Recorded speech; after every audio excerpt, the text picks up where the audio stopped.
Pride and Prejudice, written by Jane Austen. Chapter 59. "My dear Lizzie, where can you have been walking to?" was a question which Elizabeth received from Jane as soon as she entered the room, and from all the others when they sat down to table. She had only to say in reply that they had wandered about till she was beyond her own knowledge. She colored as she spoke, but neither that nor anything else awakened a suspicion of the truth. The evening passed quietly, unmarked by anything extraordinary. The acknowledged lovers talked and laughed, the unacknowledged were silent. Darcy was not of a disposition in which happiness overflows in mirth, and Elizabeth, agitated and confused, rather knew that she was happy than felt herself to be so, for besides the immediate embarrassment, there were other evils before her. She anticipated what would be felt in the family when her situation became known. She was aware that no one liked him but Jane, and even feared that with the others it was a dislike which not all his fortune and consequence might do away. At night she opened her heart to Jane. Though suspicion was very far from Miss Bennet's general habits, she was absolutely incredulous here. "You are joking, Lizzie. This cannot be. Engaged to Mr. Darcy. No, you shall not deceive me. I know it to be impossible. This is a wretched beginning indeed. My sole dependence was on you, and I am sure nobody else will believe me if you do not. Yet indeed I am in earnest. I speak nothing but the truth. He still loves me, and we are engaged." Jane looked at her doubtingly. "Oh, Lizzie, it cannot be. I know how much you dislike him. You know nothing of the matter. That is all to be forgot. Perhaps I did not always love him so well as I do now, but in such cases as these, a good memory is unpardonable. This is the last time I shall ever remember it myself." Miss Bennet still looked all amazement. Elizabeth again, and more seriously, assured her of its truth. "Good heaven, can it be really so? Yet now I must believe you," cried Jane. "My dear Lizzie, I do congratulate you, but are you certain, forgive the question, are you quite certain that you can be happy with him?" "There can be no doubt of that. It is settled between us already that we are to be the happiest couple in the world. But are you pleased, Jane? Shall you like to have such a brother?" "Very, very much. Nothing could give either Bingley or myself more delights than. But we talked of it as impossible." "And do you really love him quite well enough? Oh, Lizzie, do anything rather than marry without affection. Are you quite sure that you feel what you ought to do?" "Oh, yes, you will only think I feel more than I ought to do when I tell you all." "What do you mean?" "Why, I must confess that I love him better than I do Bingley. I am afraid you will be angry." "My dearest sister, now be serious. I want to talk very seriously. Let me know everything that I am to know without delay. Will you tell me how long you have loved him? It has been coming on so gradually that I hardly know when it began, but I believe I must date it from my first seeing his beautiful grounds at Pemberley." Another entreaty that she would be serious, however, produced the desired effect, and she soon satisfied Jane by her solemn assurances of attachment. When convinced on that article, Miss Bennet had nothing further to wish. "Now I am quite happy," said she, "for you will be as happy as myself. I always had a value for him. Were it for nothing but his love of you, I must always have esteemed him. But now, as Bingley's friend and your husband, there can be only Bingley and yourself more dear to me. But, Lizzie, you have been very sly, very reserved with me. How little did you tell me of what passed at Pemberley and Lambton. I owe all that I know of it to another, not to you." Elizabeth told her the motives of her secrecy. She had been unwilling to mention Bingley, and the unsettled state of her own feelings had made her equally avoid the name of his friend, but now she would no longer conceal from her his share in Lydia's marriage. All was acknowledged, and half the night spent in conversation. "Good gracious!" cried Mrs. Bennet, as she stood at a window the next morning. "If that disagreeable Mr. Darcy is not coming here again with our dear Bingley, what can he mean by being so tiresome as to be always coming here? I had no notion but he would go a-shooting, or something or other, and not disturb us with his company. What shall we do with him? Lizzie, you must walk out with him again, that he may not be in Bingley's way." Elizabeth could hardly help laughing at so convenient a proposal. yet was really vexed that her mother should be always giving him such an epithet. As soon as they entered, Bingley looked at her so expressively, and shook hands with such warmth as left no doubt of his good information, and he soon afterwards said aloud, "Mrs. Bennet, have you no more lanes hereabouts in which Lizzie may lose her way again today?" "I advise Mr. Darcy and Lizzie and Kitty," said Mrs. Bennet, "to walk to Oakham Mount this morning. It is a nice long walk, and Mr. Darcy has never seen the view." "It may do very well for the others," replied Mr. Bingley, "but I am sure it will be too much for Kitty. Won't it, Kitty?" Kitty owned that she had rather stay at home. Darcy professed a great curiosity to see the view from the mount, and Elizabeth silently consented. As she went upstairs to get ready, Mrs. Bennet followed her, saying, "I am quite sorry, Lizzie, that you should be forced to have that disagreeable man all to yourself, but I hope you will not mind it. It is all for Jane's sake, you know, and there is no occasion for talking to him except just now and then, so do not put yourself to inconvenience." During their walk, it was resolved that Mr. Bennet's consent should be asked in the course of the evening. Elizabeth reserved to herself the application for her mother's.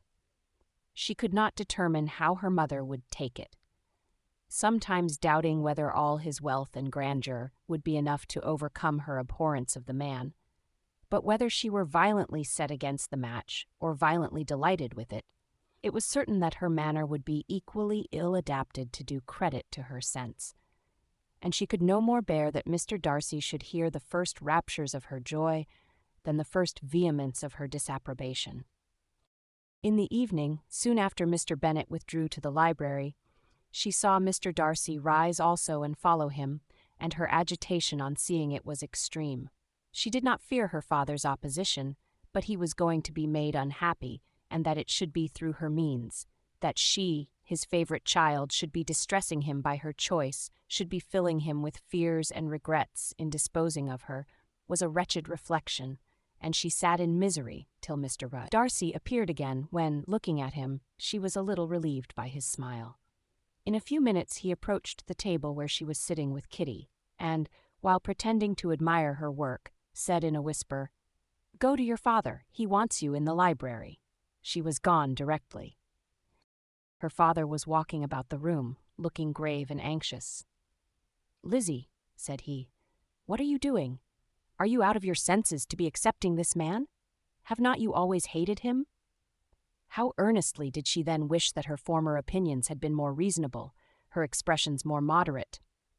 It would have spared her from explanations and professions which it was exceedingly awkward to give, but they were now necessary, and she assured him, with some confusion, of her attachment to Mr. Darcy.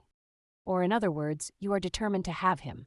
He is rich, to be sure, and you may have more fine clothes and fine carriages than Jane, but will they make you happy?" "Have you any other objection," said Elizabeth, "than your belief of my indifference?" "None at all. We all know him to be a proud, unpleasant sort of man, but this would be nothing if you really liked him." I do like him," she replied, with tears in her eyes. "I love him. Indeed, he has no improper pride. He is perfectly amiable. You do not know what he really is, then pray do not pain me by speaking of him in such terms." "Lizzie," said her father, "I have given him my consent. He is the kind of man, indeed, to whom I should never dare refuse anything which he condescended to ask. I now give it to you if you are resolved on having him. But let me advise you to think better of it. I know your disposition, Lizzie. I know that you could be neither happy nor respectable unless you truly esteemed your husband, unless you looked up to him as a superior. Your lively talents would place you in the greatest danger in an unequal marriage. You could scarcely escape discredit and misery. My child, let me not have the grief of seeing you unable to respect your partner in life. You know not what you are about." Elizabeth, still more affected, was earnest and solemn in her reply, and at length, by repeated assurances that Mr. Darcy was really the object of her choice, by explaining the gradual change which her estimation of him had undergone, relating her absolute certainty that his affection was not the work of a day, but had stood the test of many months' suspense, and enumerating with energy all his good qualities, she did conquer her father's incredulity and reconcile him to the match. "Well, my dear," said he when she ceased speaking, "I have no more to say. If this be the case, he deserves you. I could not have parted with you, my Lizzie, to anyone less worthy."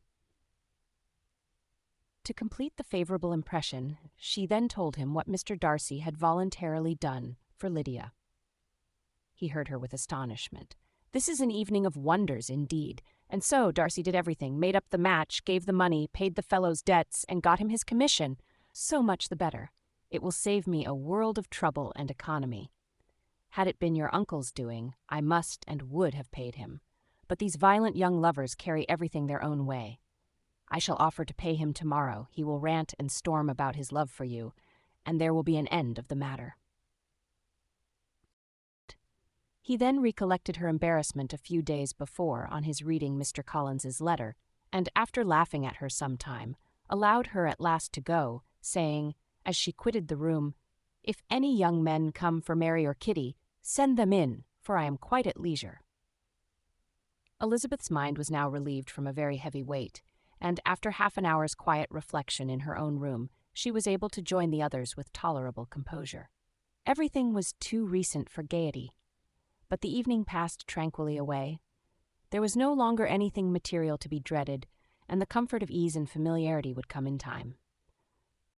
When her mother went up to her dressing-room at night, she followed her and made the important communication. Its effect was most extraordinary, for on first hearing it, Mrs. Bennet sat quite still and unable to utter a syllable. Nor was it under many, many minutes that she could comprehend what she heard, though not in general backward to credit what was for the advantage of her family, or that came in the shape of a lover to any of them.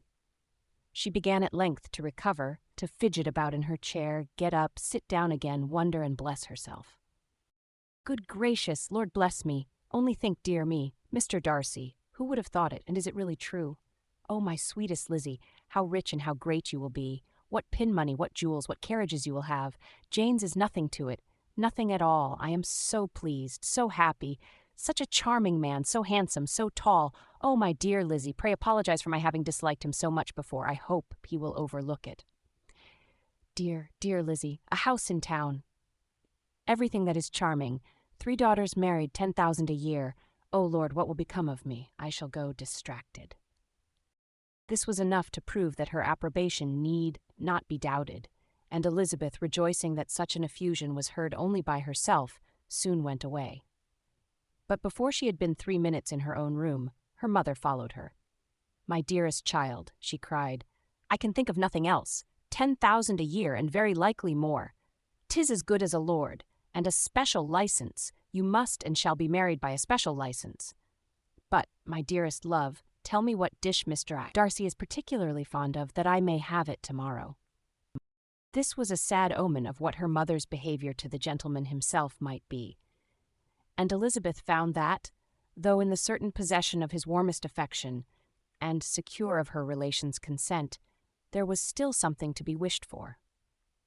But the morrow passed off much better than she expected, for Mrs. Bennet luckily stood in such awe of her intended son-in-law that she ventured not to speak to him unless it was in her power to offer him any attention or mark her deference for his opinion. Elizabeth had the satisfaction of seeing her father taking pains to get acquainted with him, and Mr. Bennet soon assured her that he was rising every hour in his esteem. "I admire all my 3 sons-in-law highly," said he. "Wickham, perhaps, is my favourite, but I think I shall like your husband quite as well as Jane's."